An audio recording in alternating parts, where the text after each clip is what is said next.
नमस्ते।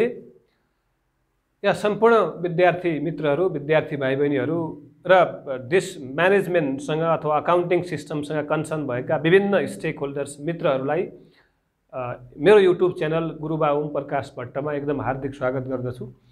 र मैले discussion today I am going to discuss about purchase book. र योभन्दा अघिल्लो चाहिँ मैले विभिन्न सब्सिडायरी बुक्स के हो, जर्नल इन्ट्री के हो, लेजर के हो भन्ने कुरोको बारेमा डिस्कसन गरिसकेका छु। सो सब्सिडायरी बुक्स का विभिन्न टाइप्सहरूको बारेमा डिस्कसन गर्दैछु। The first one is purchase book. You know we need different types of goods to produce finished goods. त्यसैले पर्चेजसँग related purchase book only records those transactions or activities which are related to goods purchase on credit. Those goods, त्यस्तो goods हामी purchase गर्छौँ जुन resale पर्पसको लागि, त्यसलाई processing गरेर बेच्ने उद्देश्यको लागि किनेका विभिन्न गुड्सहरू पर्चेज हुनु पर्यो। गुड्स र मेटेरियल्स अथवा बेच्नको लागि, रिसेल गर्नको लागि किनेका विभिन्न सामानहरू केमा हुनु पर्यो? क्रेडिटमा हुनु पर्यो, क्यासमा हुनु भएन। त्यस्ता विभिन्न ट्रान्जेक्सनहरू रेकर्ड गर्ने बुकलाई हामी के भन्छौँ? पर्चेज बुक भन्छौँ। सामान्यतया बुक मिन्स इन्ट्री हो, इट इज जर्नल इन्ट्री नै हो। र विभिन्न एक्टिभिटीज ट्रान्जेक्सनहरू हामीले सिस्टमेटिक तरिकाले रेकर्ड गर्छौँ। तर यसले चाहिँ ठ्याक्कै डबल इन्ट्री सिस्टम भनेको डबल इन्ट्री सिस्टमका त्यति रुलहरू फलो गर्दैन। यो बुकले चाहिँ यसले विभिन्न क्वान्टिटीहरू र विभिन्न चाहिँ टोटल अमाउन्ट कति हो भन्ने कुरो मात्रै क्याल्कुलेसन गर्छ। हामीले कुनै सप्लायर्सबाट र मेटेरियल गुड्सहरू केही किन्नु पर्यो भने क्रेडिटमा कति किन्यौँ भन्ने कुरो सजिलै फाइन्ड आउट गर्नको लागि बनाइने बुकलाई हामी के भन्छौँ? Purchase book. के को लागि बनाइन्छ? हामीले हाम्रो कम्पनीमा, हाम्रो बिजनेसमा, हाम्रो इन्डस्ट्रीमा क्रेडिटमा कुन सप्लायर्सबाट कति सामान किन्यौँ भन्ने कुरो आइडेन्टिफाई गर्ने स्टेपलाई, सिस्टमलाई हामी के भन्छौँ? पर्चेज बुक भन्छौँ। इट इग्नोर्स, ध्यान दिएर सुन्नुलाई, purchase book ignore cash transactions or cash activities and those activities which are related to fixed assets. हामीले फिक्स्ड एसेट्स किन्यौँ भने त्यो सेल गर्ने हिसाबले किन्दैनौँ। हामी हाम्रो बिजनेसकै कन्जम्सनको लागि किन्छौँ र किन्दाखेरि जुन चाहिँ प्रोसेसिङ गरेर फिनिस्ड गुड्समा चेन्ज गरिन्छ अथवा ट्रेड गरिन्छ, हामीले बाई गऱ्यौँ त्यसलाई सेल गर्ने पर्पसले किन्यौँ भने त्यस्ता एक्टिभिटीज मात्रै हामी पर्चेज बुकमा रेकर्ड गर्छौँ। यति भन्दै गर्दा पनि हामीले के बुझ्नुपर्छ भने जस्तो एउटा यो फर्निचर म्यानुफ्याक्चरिङ कम्पनीको लागि फर्निचर के हो? गुड्स हो, बिकज उसले त्यही फर्निचर सेल गर्छ, त्यसैबाट रेभेन्यू जेनेरेट गर्छ। जस्तो एउटा कम्प्युटर पसलको लागि, कम्प्युटर सपको लागि चाहिँ त्यो कम्प्युटर गुड्स हो, किन उसको कामै के हो? कम्प्युटर बाई गर्ने, कम्प्युटर सेल गर्ने। तर एउटा एडुकेसन सेक्टरको लागि, स्कुल कलेजको लागि अथवा कुनै बिजनेसको लागि हामी कम्पनीकै लागि फर्निचर अथवा कम्प्युटर किन्छौँ, ल्यापटप किन्छौँ भने such types of goods are assets हुन्। त्यतिखेर हाम्रो कम्पनीको लागि एसेट्स हो, हामीले रिसेल गर्दैनौँ। त्यसैले त्यस्ता कुनै सामग्रीहरू, कुनै ट्रान्जेक्सन छन् भने पर्चेज बुकमा रेकर्ड गरिदिनु। अब बुझ्नुपर्ने कुरा है, हामीले एसेट्स र क्यास ट्रान्जेक्सन, क्यास एक्टिभिटी हाम्रो पर्चेज बुकभित्र रेकर्ड हुँदैन। ओन्ली क्रेडिट्स पर्चेज मात्रै रेकर्ड हुन्छ। Credit purchase goods but not assets, यस्ता कुराहरू हामीले रेकर्ड गर्छौँ। So very simple format, we have given the format. You know accounting system follow chronological order. Day to day activities हामीले record गर्छौँ। डेटमा serial wise, date wise first, second, third, fourth हामीले record गर्छौँ। अनि यहाँ particular जस्तो मानौँ हामीले जनवरी 1 जनवरीको महिनाको बनाउँदैछौँ भने जनवरी 1 के जस्तो फ्रम कसबाट पर्चेज गऱ्यौँ? फ्रम XYZ कम्पनी, ABC कम्पनीबाट पर्चेज गऱ्यौँ। के पर्चेज गऱ्यौँ? यहाँ लेख्ने बेलामा हामीले मानौँ suppose 10 accountancy book,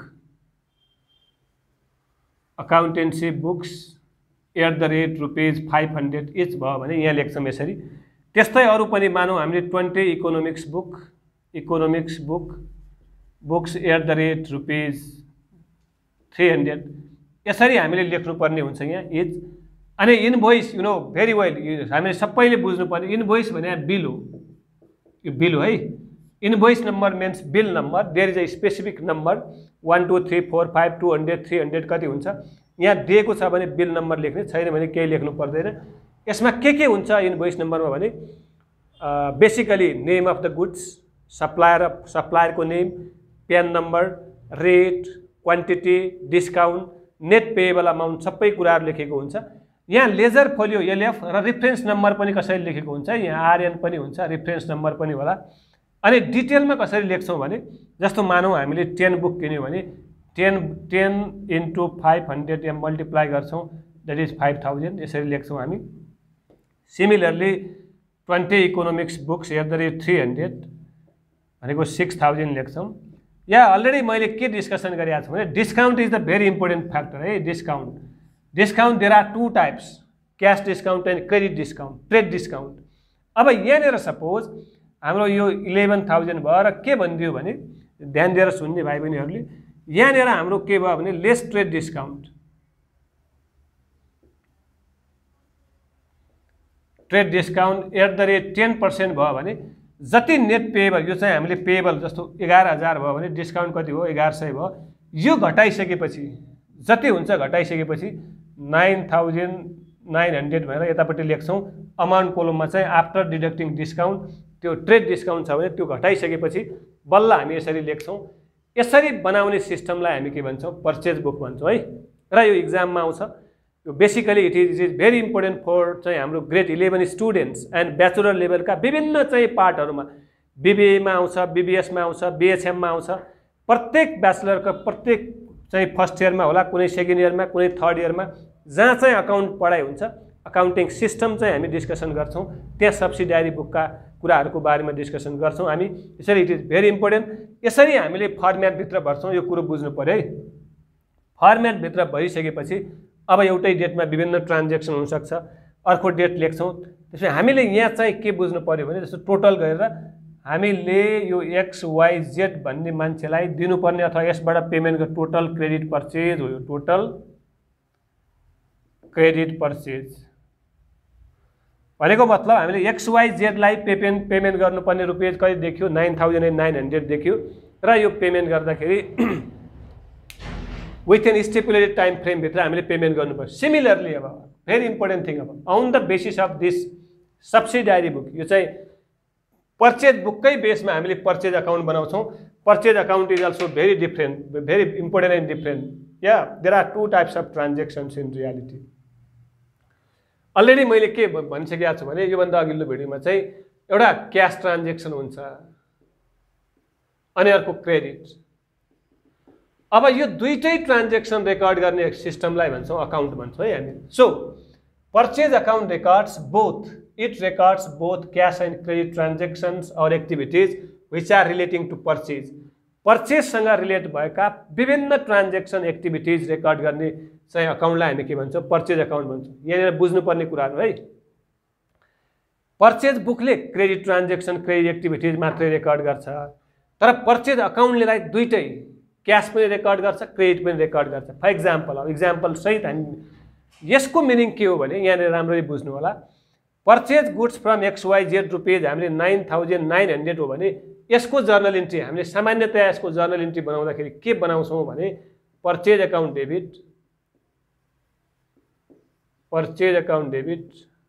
to XYZ company account हुन्छ है।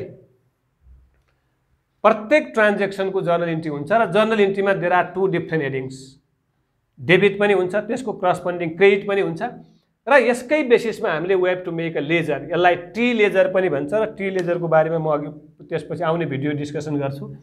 यसलाई अहिले simple there are 2 different sides, debit and credit, यही नै टी हो। टीकै फर्ममा लेख्छौँ भने त्यसलाई टी लेजर भन्छ।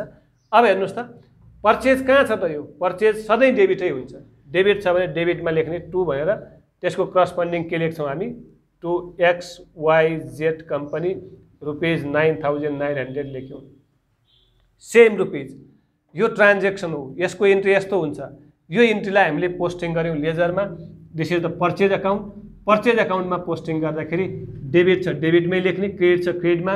र एउटा कुरो के बुझ्नुपर्छ भने पर्चेज इज अलवेज डेबिटै हुन्छ। So we have to write in debit. यो क्रेडिट ट्रान्जेक्सन हो, यसरी हामीले क्रेडिटमा लेख्यौँ। सिमिलरली अब यस्तै किसिमले मैले अर्को क्यासको ट्रान्जेक्सन हेर्नुहोस् है। अब जस्तो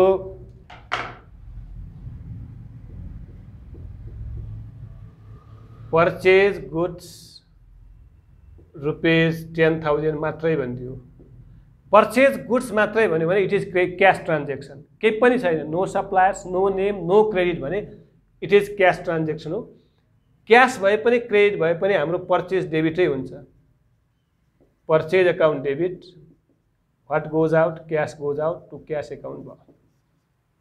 सुन्नुहोस् है, अब purchase account debit to cash, हामीले पर्चेज अकाउन्ट बनाउँदैछौँ, पर्चेज डेबिटमै छ, डेबिटमै छ भने डेबिटमै लेख्ने, but corresponding of this one is to cash भनेर लेख्छौँ है।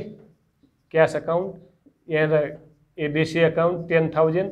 Now the look at very important thing, then we have to sum, चाहिँ त्यो जेनरल लेजर भए पनि टी लेजर भए पनि अथवा प्रोपर फर्मेट भए पनि अथवा टी लेजर भए पनि we have to where more 19,900 जति पुगेन थप्ने, बाई ब्यालेन्स सिडी 19,900।